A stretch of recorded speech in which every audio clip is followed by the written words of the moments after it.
Le compte à rebours s'accélère pour la réception des ouvrages scolaires en cours de réalisation dans le Cloto et le Hao, grâce au projet Éducation pour le renforcement institutionnel. Les populations sont dans l'attente. Elles ont été réconfortées par le ministre des Enseignements primaires et secondaires qui était en visite sur les chantiers. Attention au paludisme en ces périodes de pluie. Au Togo, les ONG prennent le relais des équipes de santé pour des activités de sensibilisation auprès des communautés.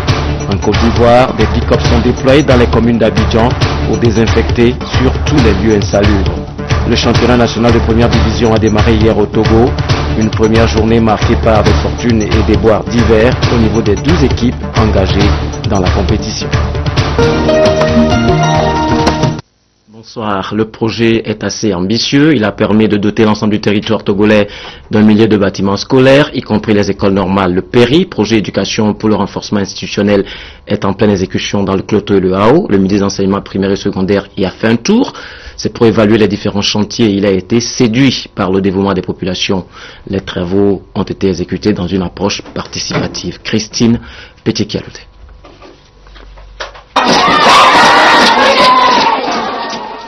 Un bâtiment scolaire de 3 classes, des bureaux et magasins, 2 blocs de latrines et un point d'eau à l'école primaire publique de Nivé-Kalakala. Avec Hotougli, Balimé Agwekonji et l'homme Nava, toujours dans le Cloto, et à Tchanvé, dans le Haro, ont bénéficié des mêmes infrastructures, fruits du projet éducation et renforcement institutionnel PERI. La réalisation de ces ouvrages en milieu urbain est assurée par AGETU Togo. En milieu rural, ce sont les populations elles-mêmes qui, à travers les comités de gestion des écoles primaires COGEP, conduisent les travaux selon l'approche communautaire.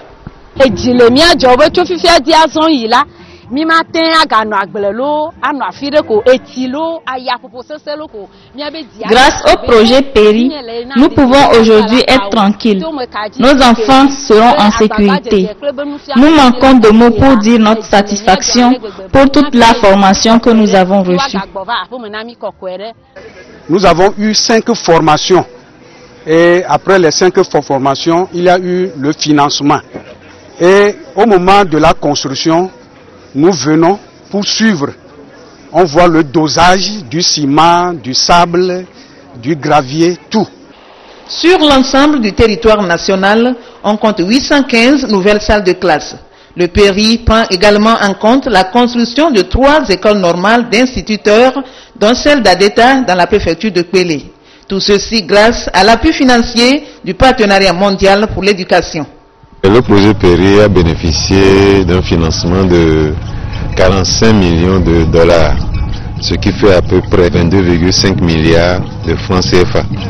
Il y a l'approche classique, c'est-à-dire qu'on remet le chantier à une entreprise qui fait le travail du début jusqu'à la fin. La deuxième approche, c'est l'approche que nous disons approche communautaire.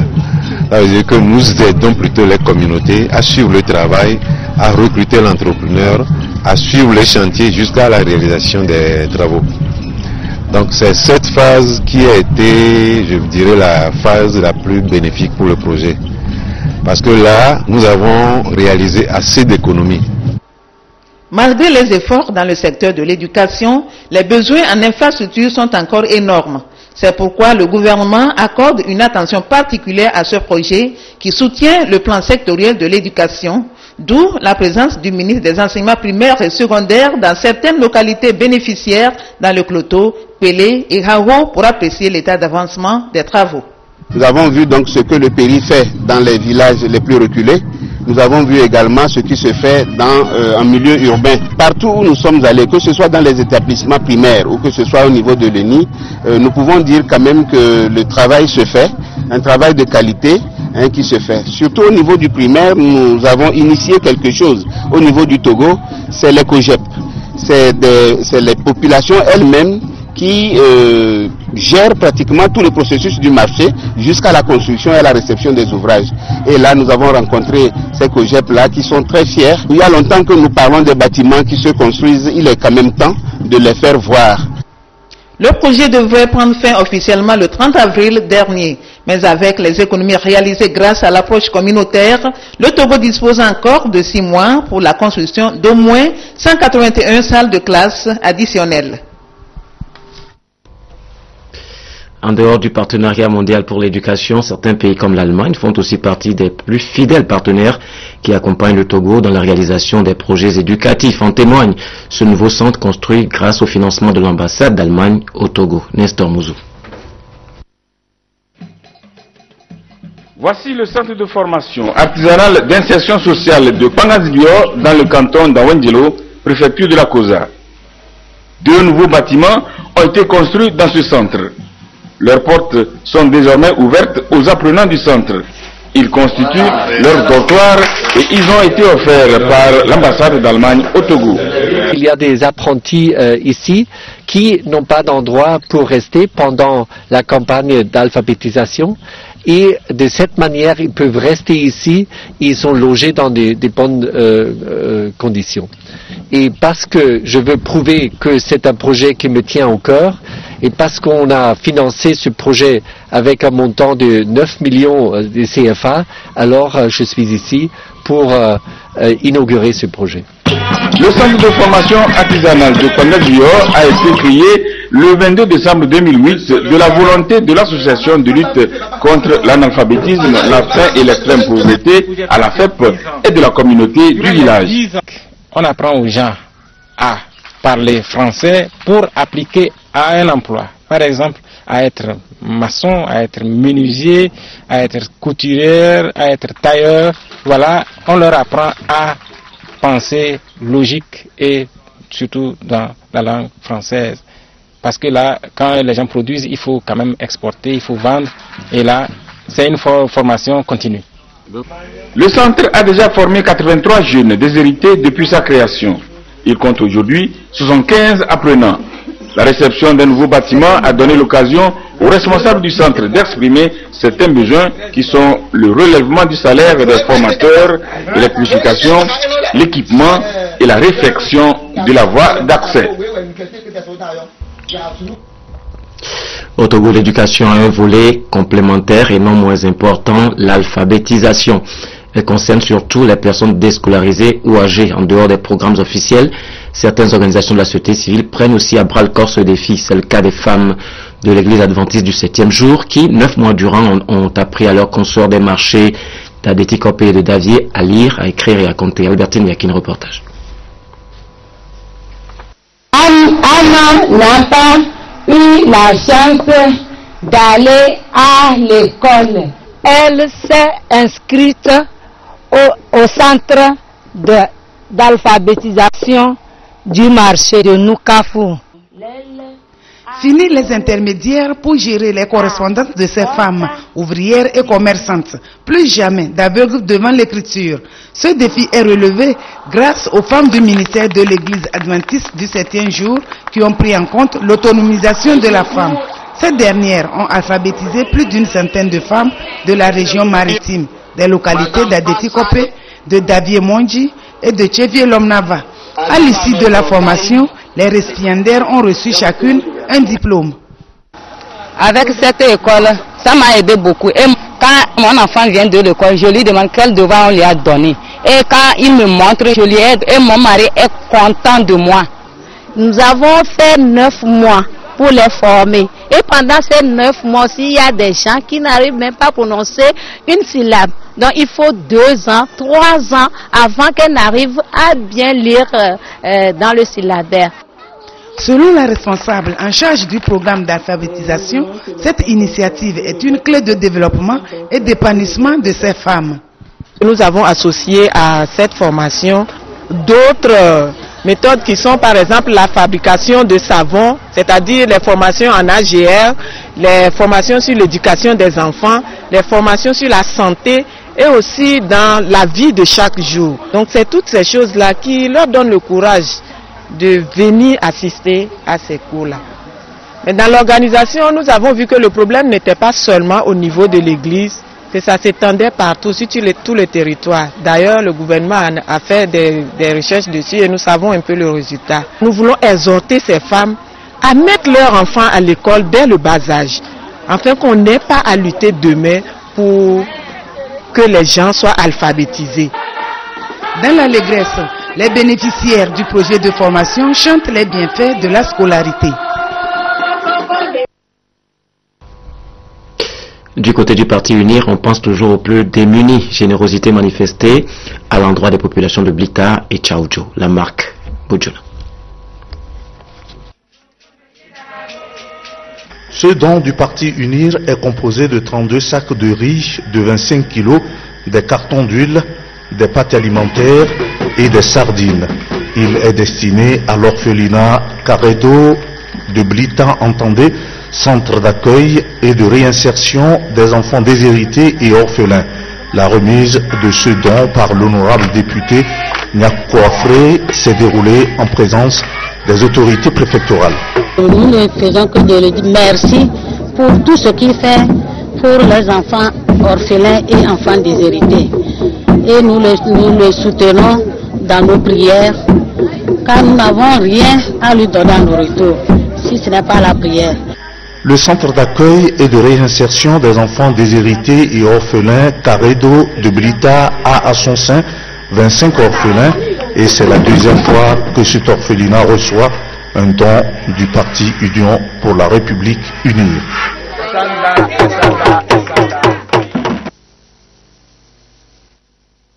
Même geste à Pagouda, des vivres pour garnir les plats de ceux qui n'ont rien à manger grâce au programme social du Parti Unir. Nous retrouvons Nestor Mouzou.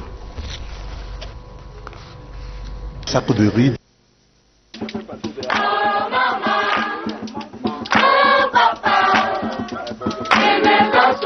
Du riz, des pâtes alimentaires, des boîtes de conserve et de l'huile.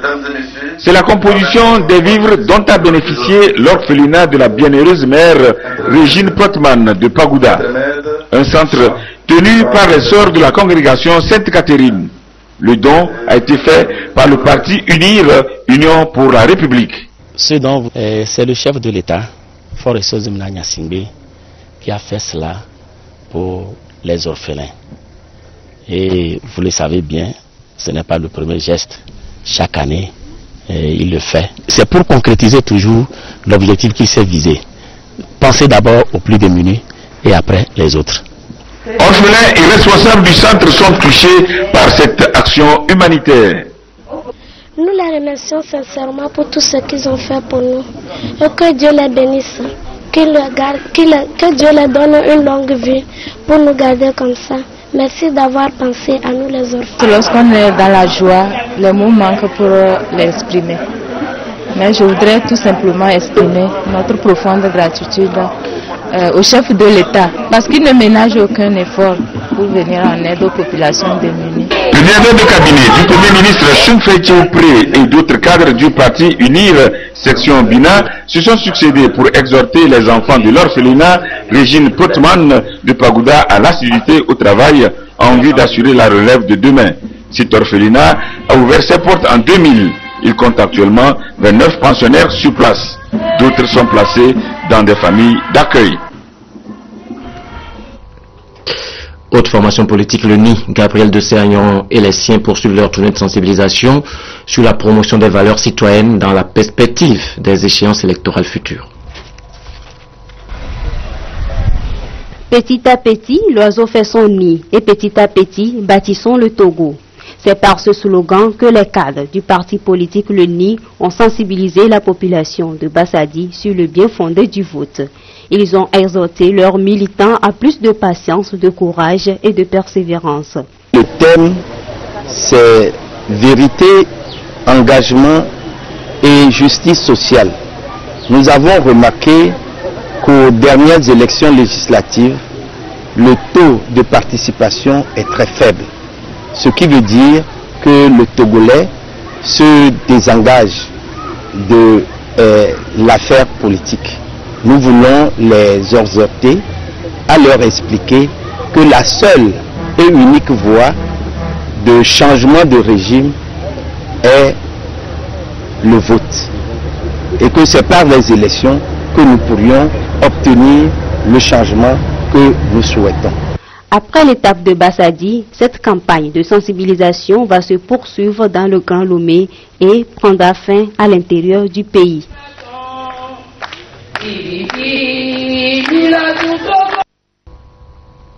Les infirmiers du Togo se mettent au pas des nouveaux défis liés à l'exercice de leur métier. Ils ont suivi des séances de recyclage de la part de leurs aînés avec un appui de taille, la présence d'encadreurs techniques venus de la Suisse. Emmanuela Adjaklo, Albertine Yakin.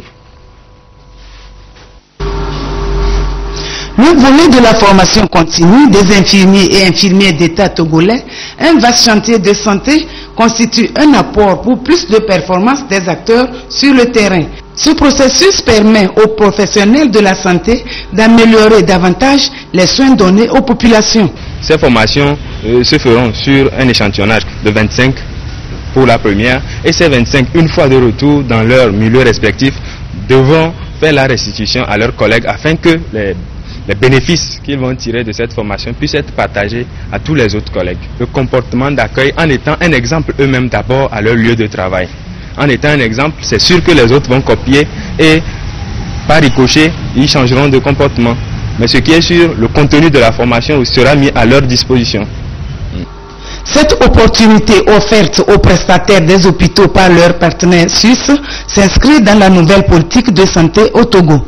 On veut tous améliorer un système de santé pour que les patients profitent bien, étant dans les pays de conditions difficiles, en l'occurrence en Afrique,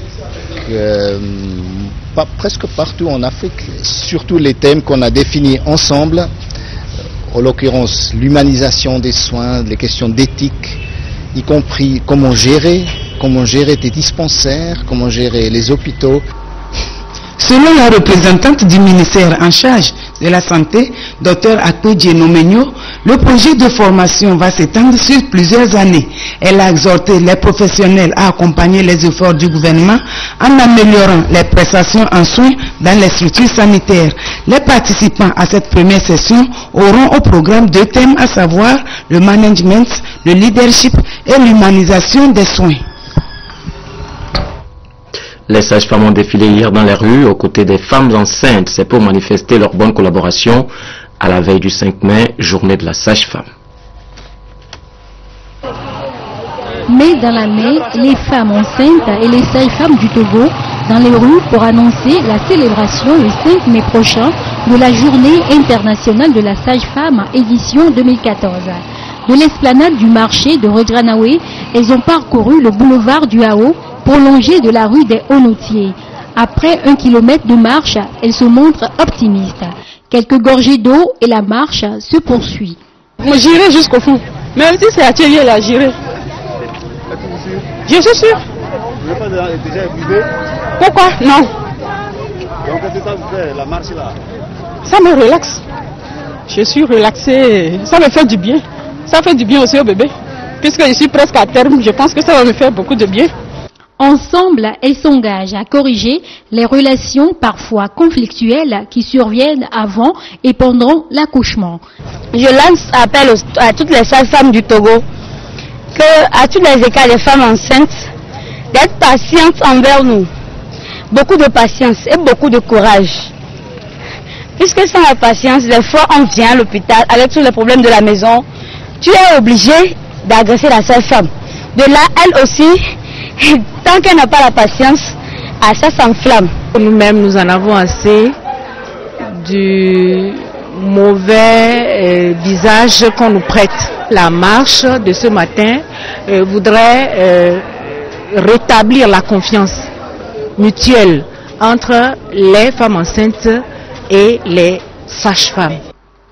Du 3 au 11 mai, l'association des sages-femmes du Togo, Azafeto et ses partenaires vont échanger autour du thème « Les sages-femmes changent le monde, une famille à la fois ». Des échanges qui se dérouleront au cours des conférences débats, des formations, des consultations gratuites de dépistage du cancer du col de l'utérus et des seins, suivi de la planification familiale. Un reportage de Robert Potogbe présenté par Carmen Mandjé à Kakbo. En Côte d'Ivoire, c'est avec des pick-up équipés d'insecticides et de pulvérisateurs que les équipes de santé aspergent les coins de la capitale pour prévenir le paludisme. 10 communes d'Abidjan sont ciblées par cette opération. Sirène hurlante, nuages d'insecticides, le pick-up de la lutte contre le paludisme sillonne les rues de Koumassi. C'est la première étape d'une vaste opération de démoustication. La saison des pluies vient de commencer et les moustiques se multiplient à vitesse grand V. Ça va faire du bien à la population parce que quand il pleut, les eaux usées là, les eaux que vous voyez comme ça là, voilà. C'est ce qui crée les moustiques. Avoir les moustiques, on ne peut pas dormir. Les habitants ont été priés d'ouvrir leurs fenêtres pour laisser passer l'anti-moustique. Objectif, détruire les lieux de reproduction qui se nichent dans la moindre eau stagnante. Dans ce quartier populaire, le paludisme est très présent. Alors tout ce qui permet de lutter contre ce qui le transmet est bien accueilli. Même parce que la fumigation a surpris en plein repas. C'est une opération qui vient à propos. Voilà. Parce que dans ce quartier, c'est un quartier infecté par les moustiques. Donc, d'une part, je vous félicite. Mais de l'autre, il faudrait, au prime abord, avertir la population afin qu'on soit en garde. L'opération va durer 3 mois dans tout le pays. À Abidjan, l'ensemble des 10 communes est concerné, y compris les quartiers chics où il n'y a pas de problème d'insalubrité. L'environnement peut être salubre, on peut arriver dans une cour très salubre, mais dans un coin, on a oublié une petite casserole et quand il pleut, l'eau reste dedans. Donc ça suffit pour aux moustiques de se développer dans cet environnement. En Côte d'Ivoire, le paludisme reste, et de loin, la principale cause de mortalité chez les enfants, avec 37% des décès. Et c'est le 25 avril qu'a été célébrée la journée mondiale du paludisme. Au Togo, le réseau des acteurs de développement à la base et ses partenaires en ont profité pour mener des activités de sensibilisation sur les méthodes de prévention auprès des communautés de Adétikopé et Agouezongo. Sur place, des dépistages gratuits ont été effectués. Sonia Ménico, Clarisse Aticlé. Le paludisme constitue le premier problème de santé publique au Togo. Il sévit de façon endémique toute l'année sur toute l'étendue du territoire avec une recrudescence en saison des pluies dans les zones arides. Le réseau des acteurs de développement à la base RADEB, composé de 4 ONG, a sensibilisé les populations d'Agoué et d'Adétikopé pour qu'elles puissent lutter efficacement contre cette maladie. Il y a certaines populations qui ne sont toujours pas au courant de comment est-ce que la maladie se transmet, de comment est-ce qu'on sait qu'on a le palu ou pas. Donc cette campagne consiste à aller vers les populations, leur dire, si vous voyez ce genre de signes, des maux de tête, fièvre, vomissements, courbatures, c'est peut-être le palu. Il faut aller dans des centres de santé pour qu'on voit si vous avez le palu ou non. Cette séance de sensibilisation, couplée de dépistage du paludisme, a été bien appréciée par les populations. Ce qui nous intéresse, c'est que la population a répondu massivement à cette invitation et ça nous permet quand même de voir un peu la prévalence du paludisme dans le quartier d'Adétikopé ici. Il existe 2 formes de paludisme identifiables au test rapide de diagnostic du paludisme. On parle de paludisme simple, caractérisé par les maux de tête et fatigue, et le paludisme grave, caractérisé par la fièvre et le vomissement. Avec l'amélioration de la science, les scientifiques ont eu la chance de découvrir ce qu'on appelle le test rapide. Et ça nous facilite le travail sur le terrain. Pour lutter contre le paludisme, il est conseillé de dormir sous une moustiquaire imprégnée, de fermer les portes et fenêtres et enfin de désinfecter les eaux usées. Quelques nouvelles brèves. Procès de Mohamed Morsi en Égypte, visite d'un responsable onusien en Centrafrique, exploit des athlètes africains au marathon d'Allemagne et puis festival folklorique au Ghana. Voyons tout cela en images.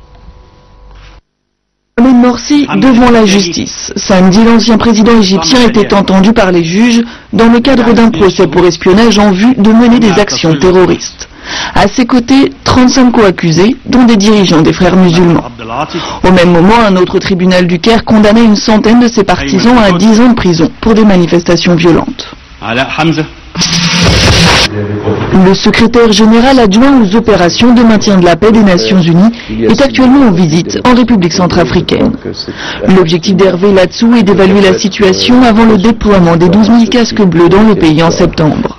Durant sa conférence de presse, il a évoqué la possibilité de déployer des drones non armés pour surveiller le territoire. La MINUSCA prendra la relève des 6 000 soldats africains de la MISCA et sera chargée, entre autres, d'assurer la sécurité de la population et des convois humanitaires. En Allemagne, le marathon d'Hambourg s'est achevé ce dimanche. En tête, l'Éthiopien Choumi Geshaza qui a parcouru les 42,2 km en 2 heures, 6 minutes et 44 secondes. Chez les femmes, c'est la Kenyane Georgina Rono qui est arrivée la première en 2 heures, 26 minutes et 47 secondes. De son côté, l'ancien recordman éthiopien Ali Gebre Selassie a dû se déclarer forfait peu de temps avant la course en raison d'une allergie au pollen. Premier samedi du mois de mai dans la région du centre, au Ghana.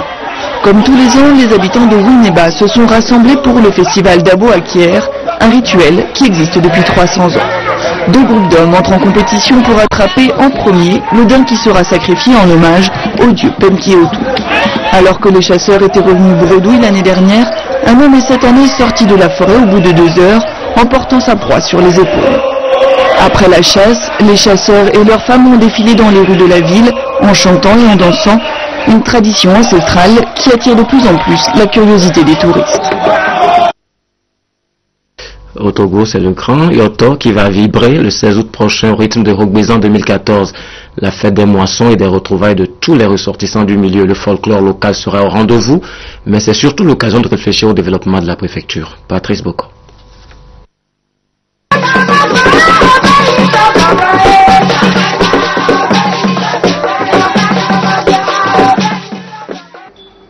L'apothéose de la 30e édition 2014 de la fête Rogbezan dans le Yoto est fixée au 16 août 2014 à Tablibo. Les festivités de cette année se dérouleront autour des séminaires ateliers sur le développement communautaire de la préfecture. Il va y avoir une journée de réflexion sur la sécurité où les différentes composantes de la population vont se retrouver ensemble avec les forces de l'ordre, les chefs de canton, les émigrants, les transporteurs pour réfléchir ensemble sur le développement de la préfecture. Il va y avoir également des journées de réflexion sur le développement des cantons. Notre souhait, c'est qu'il faille mettre au niveau de chaque canton une structure de base très spécialisée en matière de développement. Nous avons également pensé faire des séances de travail avec le ministère des Mines pour voir, mais est-ce que les ressources minières de Yoto, comment cela profite vraiment à la préfecture conformément au code minier. Pour une bonne réussite de cette 30e édition, un appel est lancé à toutes les filles et fils de Yoto. C'est une fête apolitique.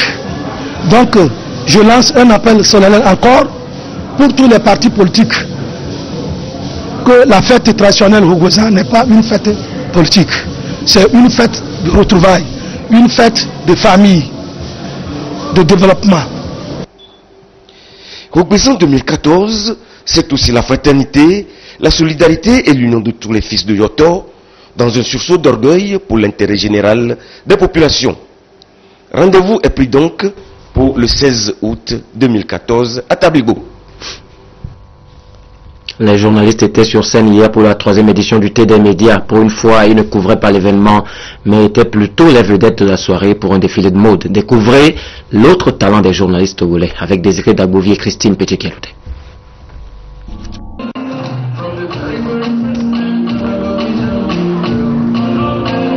Ils ont laissé tomber leurs plumes, leurs micros et caméras.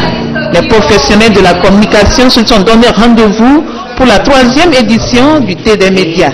Celle-ci coïncide avec la Journée internationale de la liberté de presse, célébrée le 3 mai de chaque année. Invité d'honneur, la ministre en charge de la communication. Ce soir, ils veulent nous montrer qu'ils ont d'autres talents, mais surtout, ils nous montrent également qu'il n'y a pas que le travail. Ils passent leur temps à courir, à chercher l'information, à nous informer. Une fois dans l'année, on peut leur concéder de faire une petite pause pour s'amuser. Mais ils n'ont pas choisi n'importe quel jour. C'est la journée mondiale de la liberté de la presse. Et c'est pour cela que je suis aussi parmi vous. Et c'est l'équipe de l'émission Le Bala qui donne le ton.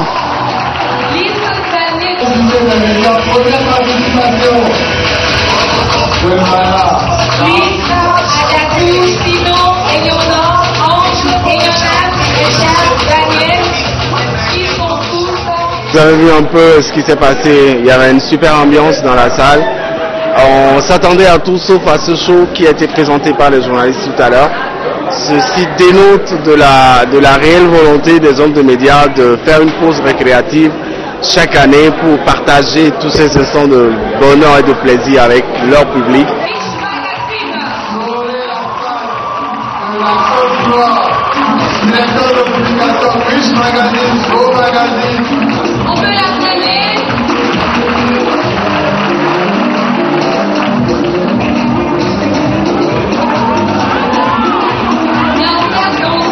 C'est pas quand même facile, souvent on voit les gens défiler, là véritablement se mettre dans la peau de ceux qui défilent a été une expérience vraiment très difficile pour nous, mais pour autant c'est quand même aujourd'hui une journée de la liberté de la presse, donc il était important pour nous en tant que journalistes de montrer qu'on savait faire autre chose à part nos activités quotidiennes.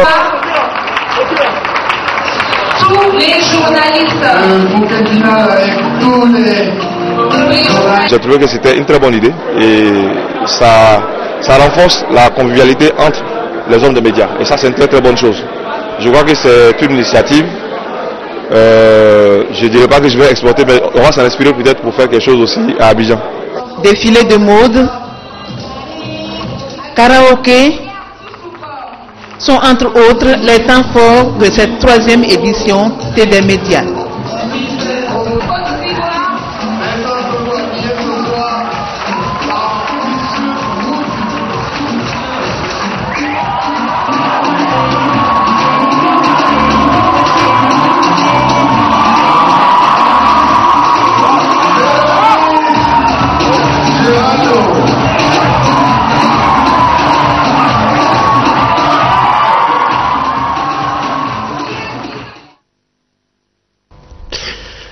Le championnat national de football de première division saison 2013-2014 a démarré depuis hier à Notien. Ce soir, au stade municipal de Lomé, l'AS Douane et l'AS Togo-Port se sont donné rendez-vous. Une rencontre sanctionnée par la victoire des douaniers 1-0 aux dépens des portuaires.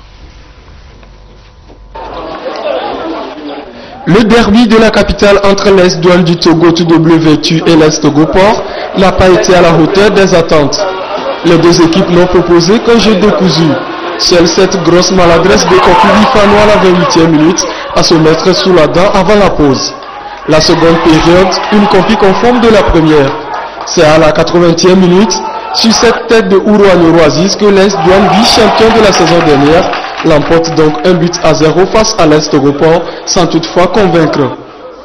Autre résultat de cette première journée, Agaza a pulvérisé Gomido à Agoué 5-1.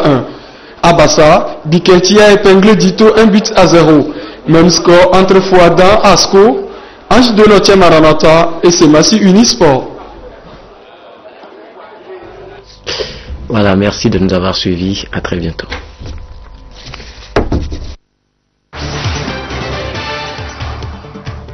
Le compte à rebours s'accélère pour la réception des ouvrages scolaires en cours de réalisation dans le Cloto et le Hao.